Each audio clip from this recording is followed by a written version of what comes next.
this is Gary Berger of Berger Law with Christine Strange. How are you, Christine? Doing good. So, Thank you for Christine, asking me. yeah, absolutely. Christine, tell me what kind of what do you do for a living? I am an RN. I work at University of Missouri Hospital on the medical surgical unit, and I take care of sick people. That's what I do. How long have you been a nurse? Over 20 years. I see this, and you've worked in different places too. You're in the middle of Missouri now, but you've worked in Tampa, Peoria, Illinois, Rolla, Missouri, different places in Missouri and different places, right? Yes, I've traveled all over the US. Yes. Do you like doing that? Do you like that travel? I did. I do enjoy that. I got to see some. I've worn many hats. So I've done correctional nursing. I've done long-term care, and I've got to see some of our facilities and all over the southern half of the U.S.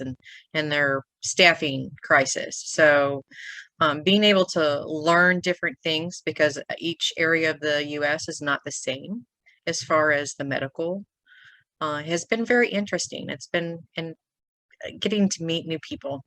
Each state's like their own little country, I guess, in some ways. So it's been very, very interesting. And you, we selected you as a recipient of a scholarship, and you're in school now, right? Yes, sir. What are you studying? I'm working on my master's degree in nursing right now. That's wonderful. Well, congratulations, and thanks for submitting your essay. I'm just so flattered that you submitted this and that you did this. I'm going to ask you something, and then I'm going to get back to nursing. How was your garden this year? How was your vegetables? I have to admit, I just finished my bachelor's degree. So this year, my garden was not that great. Around my RV, I live in an RV when I'm at work in Columbia, and around my RV, the garden was great, but my big gardens did not do nearly as well. So yes. But one of your passions is, and I'm reading from your resume, is growing and donating produce to local food pantries and helping people in self-sustainable living techniques, growing their own food and helping Yes. people. Yes. Yes. Well, So I do that too. I have a garden where a lot of in my family, a lot of us are vegetarians, and we have gardens, and we do food pantry work and all that stuff too. So it's great to see a kindred soul.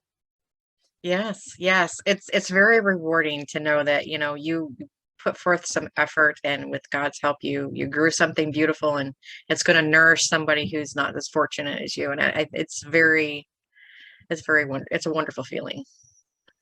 Yeah, and you really learn. It kind of keeps you grounded. You learn. We spend all our lives in TV or phones and stuff, and it's good to be grounded and learn about like what grows. I know what grows and doesn't grow in my garden. I mean, there are some things that I keep trying and I can't do it. I don't know how people do.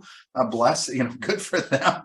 But there are some things that my strawberries and my tomatoes and my peppers do great. We actually, yeah. How about you? What works for you? I've been very fortunate. I grow lots of green beans. I mean, they're like nothing to grow. My squash does wonderfully. My tomatoes do great. I struggle with strawberries. Have you tried those pine berries? The white strawberries? I know I do. I think we have a cup. My wife put in a couple. Yeah.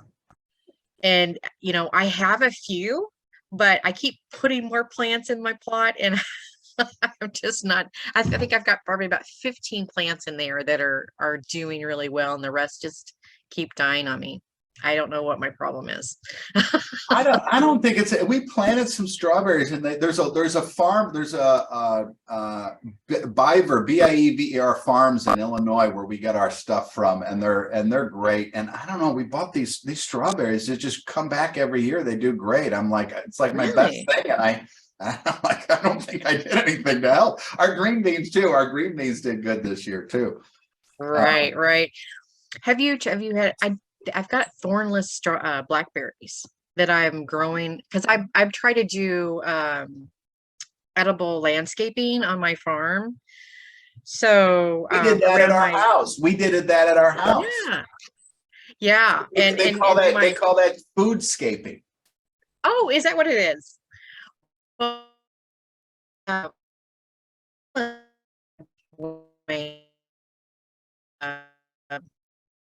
I'm having a little connectivity problems hearing you. I'm sorry, Christine. Try again. oh, Say it again. my thornless blackberries have just gone crazy around my fence. I mean, they are just I have been giving away plants for them because they are just so great and the berries are huge and juicy. If you're interested in some, I'll be glad to send you some this spring. Wow, that's kind. Yeah, no, we've done that. We planted service berries and different things in our house and around our house. I can't do apples though. My apple trees, these deers eat all my apple trees. They strip these Yeah. trees. So my dogs usually keep them away, but they get by them one time. Um, Hey, let's turn to you. You know, one of the other things, and you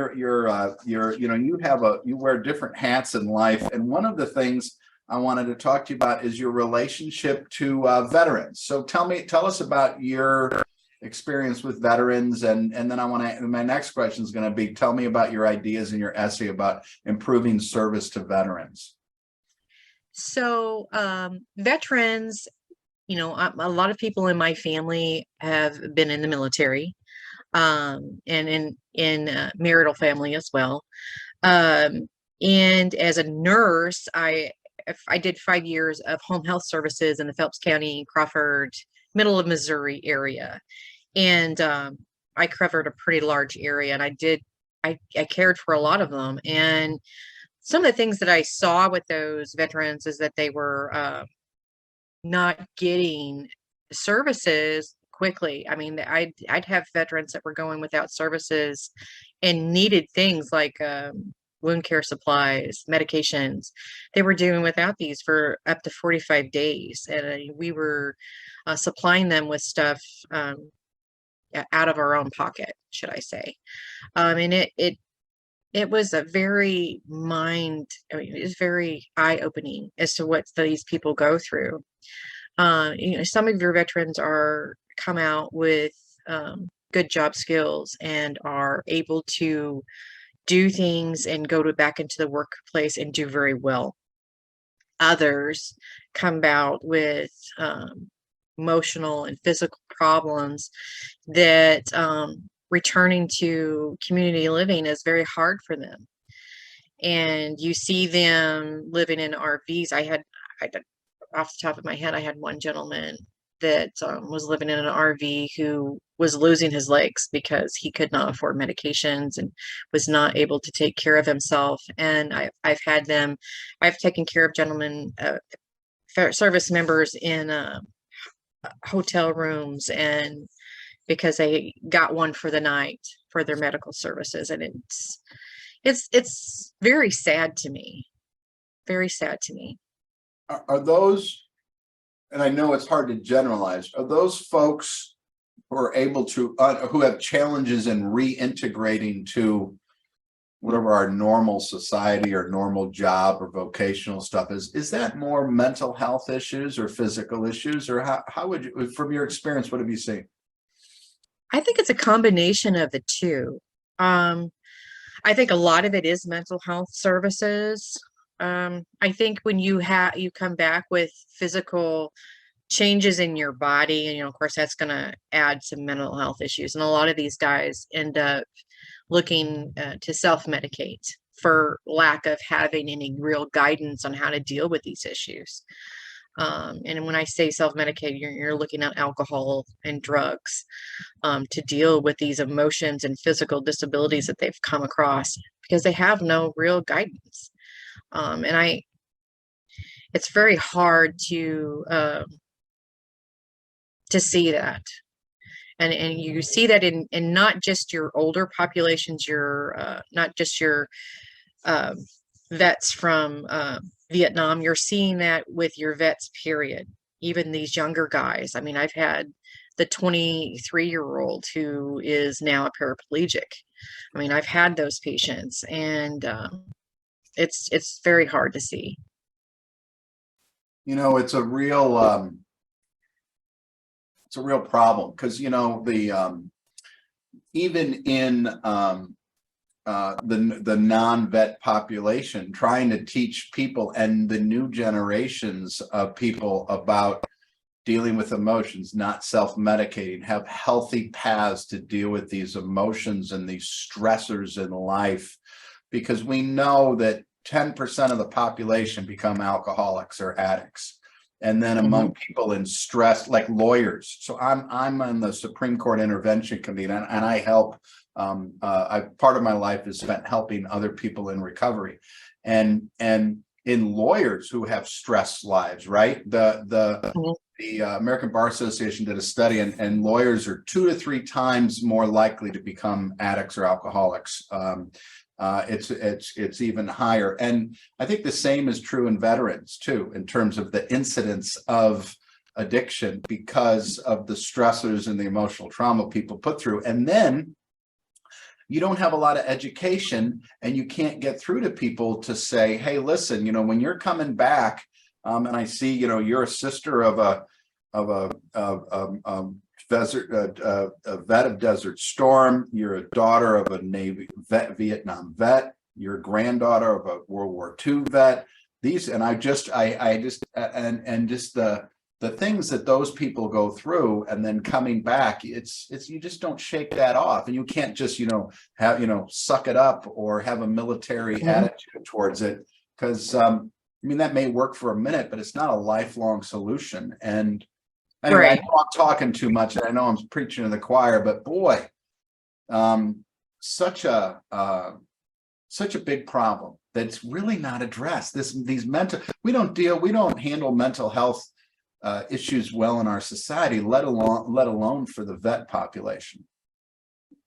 No, and that's the thing that I one of the things that I don't understand, that I didn't put in my essay, was that they take our young, and they go into the military, and they totally break them down to get them to take orders and do what they need to do, and see and be able to, let's be honest, kill. But they really don't teach them how to deal with the emotional trauma that comes from that, or give them any guidance for that. They just pull yourself up by your bootstraps and let's rock. There's no real teaching for that. And I think that's pretty much for anything in our society. Any kind of traumatic job that you do, whether you're a police officer, an attorney, and a nurse, that is just how we do things, and we've got to change. We have too many people that are entering life in alcoholism, in drugs, and for no reason. I mean, we need, as a country, to come together and work better to take care of our people. And the suicide rate among veterans. Yeah, it's very sad. Yeah. I know we can't solve every problem that we're talking about this morning, but Right. let's talk a little bit about what your suggestion is in your great essay you wrote about, and it starts off saluting our service members. What do you think we should do with, and I'll let you say it. I have it in front of me. What's your idea? What do you think we should do to help address, at least a first step in this problem? Well, I think that having, and I know that the service members do have, to some degree, someone that kind of gives them a little guidance as far as what they need to do upon discharge. And I think that we need to go deeper into that and have case managers that are handling each one of these service members in their community that they're being discharged to. And each little township should have their own case manager or case manager team, depending on the size of the community and the level of servicemen in that area, that are available to direct them on what services they have available to them, and help them reintegrate into civilian life. And and cut the red tape. I mean, it shouldn't take 45 days for a service member to receive care or direction or any. I mean, they should be one-on-one with these people. They have put themselves out there, put their lives on the line to protect our nation, and they should be getting the respect and the service that we told them that we were going to give them. And that's my main thing. I think these case managers should be available and be following up with these service members. And I think they should be available to do home visits, because a lot of these guys come back. And I'll give you, for instance, one of my boys, he was in Iraq and he had a very hard time being around large groups of people. He has panic attacks from being over there. And it took him a year to be able to even be around and not feel scared. And in there, and that's just in that instance. These case managers need to be able to go to people's homes and do one-on-one visits, see how these guys are doing, because these guys have been taught to pull up by your bootstraps and act like everything's okay and not let anybody know that you're falling apart. And doing these home visits is going to give them an idea of how these guys really are doing. So that was my main idea there. Are there no, as we sit here now, are there no case manager? Is there not a case manager system to help vets? There is, I'm not sure, I apologize, I can't remember exactly what they're called, but they're mainly in your areas. For like, there's one in St. Louis and there's one in St. James because of the veterans home there.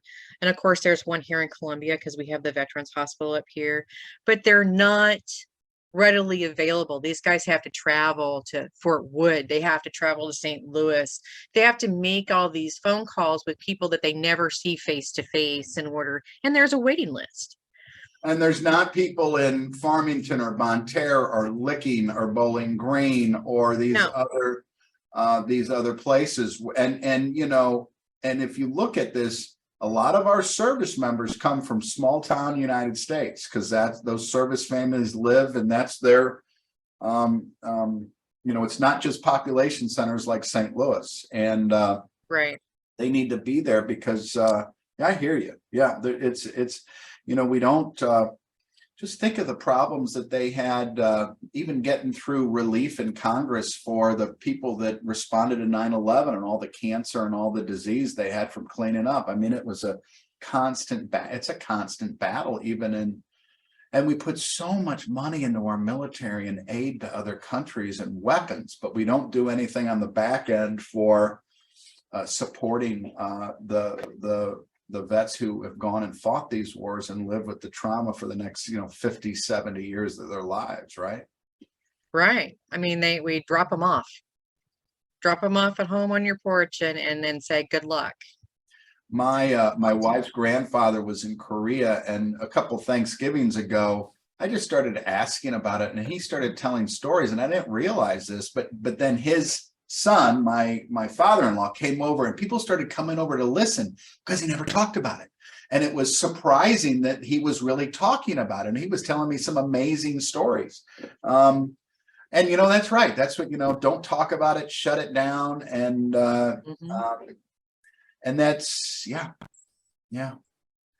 Well, I'm going to do another article or do some other things. I have a small voice in the world. I don't, I do these things. We do these scholarships to help people. And as part of our law firm, we have a lawyer here who's a vet and a veteran of the Iraq War as well. And he's an old friend of mine from high school, and he's working with us. And it's a real need, and more voice. So thanks for being a voice out there for these things. It's a lot of, and I'm going to try to. What I guess I'm trying to say is I'm going to try to be a little bit better voice of this too, personally, even though I didn't serve. But it's a real need. So thank you. Well, I appreciate that. Thank you for giving me that opportunity. I really didn't expect to win, so I just appreciate the opportunity to get that out. It's a very passionate thing for me. So thank you. I can tell the way you wrote it. It's very short. It's to the point. You didn't waste any words. And I like how you signed it about all your connection to veterans and the things that you've done to, you're a real giver, aren't you? Well, I have 6 children and yes, Wow. I guess I am. Good for you. You get food and veterans and nursing. Well, hey, thank you for everything you do, and I'm happy to give you this little scholarship to help you in your studies. Good luck. Good luck in your nursing career. If you ever need a favor from a lawyer, I'm always around for you. Okay, email me or call me. I always got your back. I appreciate that. Thank you so much. Yeah, you're welcome. You're welcome. All right, thanks. Thanks everybody. Christine Strange talking with me about her scholarship, veterans, food, and her great work as a nurse. Thanks, Christine.